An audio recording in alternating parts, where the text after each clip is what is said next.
Eto na po, nagsimula na ang Committee on Defense ng Congress tungkol sa pag-iimbestiga sa Gentleman Agreement.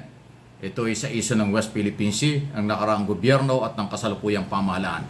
Pakinggan po ninyo ang initial na mga usapan sa komite. Okay? Napaka-init po ng usaping ito dahil nakataya dito yung ating mga property na pinag-uusapan. Kaya mahalagang mapakinggan natin itong lahat ng detalye. Pero umpisa pa lang ito, mahaba pong usapan ito. Thank you. With the indulgence of Congressman Fortes, Mr. Chair, I just want to reiterate my earlier request to DFA to provide this committee the legal or any written justification for the former Secretary of DFA, Secretary Locsin, in his decision to revoke and abrogate the Memorandum of Understanding between our Philippine Coast Guard and the Chinese Coast Guard on the matter of establishing a joint Coast Guard committee on the maritime cooperation, Mr. Chair. And to Philippine Coast Guard, Mr. Chair, I'd like to request that the committee be provided with the documents on the specific arrangements and annexes, Mr. Chair, which set out the terms and conditions for the implementation of the areas of cooperation under this Memorandum of Agreement. Mr. Chair, I just want to explain the reason why I'm asking these two agencies for the copies of these documents, Mr. Chair, because I'm not saying that this is the direct consequence of the gentleman's agreement, but this is the closest thing that we can get hold if we are to really delve into whether or not there was a gentleman's agreement or secret agreement that happened between these two head of states, former President Duterte and President Xi Jinping. Because if we go back to the questioning of Congressman Rog Gutierrez earlier, there was a 5 set events that happened which the meeting between these two presidents took place. And the first meeting was on 16. And I don't know if this is a coincidence, but the signing of the agreement of Memorandum of Understanding happened also on October of the same year. So just trying to fit in the timeline and the signing of the Memorandum of Agreement, because as I've said, this is the closest thing that we can get if we are really to delve into the question of whether or not there was a secret agreement or a gentleman's agreement that happened between these two head of state. So that is just my request, Mr. Chair. Thank you. Thank you, Honorable Sia. The Chair directs the Department of Foreign Affairs as well as the Philippine Coast Guard to provide the pertinent documents requested by Honorable Sia to our Secretariat as soon as possible. Thank you. We will now go back to Honorable Romeo Acop, just for him to reiterate his motion.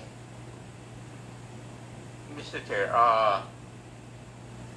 in the spirit of following in the spirit of consistency of following our protocols, may I move that those who were invited and did not come here without any valid excuse or providing any valid excuse be issued a show cause order to explain their absence in today's hearing. So move, Mr. Chair.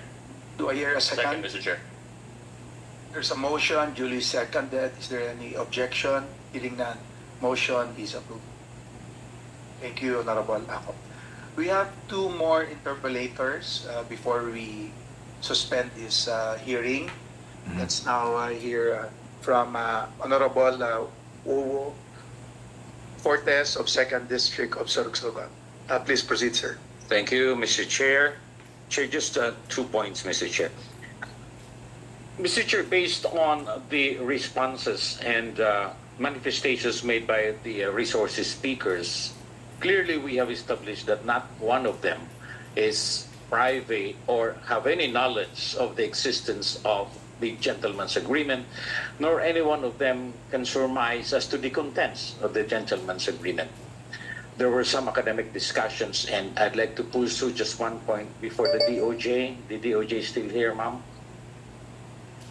Yes, Mr. Chair. Okay, thank you. Mr. Chair, there was made mention of a rescission, or that on August 2023, the alleged gentleman's agreement was rescinded, and that line of questioning was followed up by, raised by the Honorable Gutierrez and followed by the Honorable Pimentel.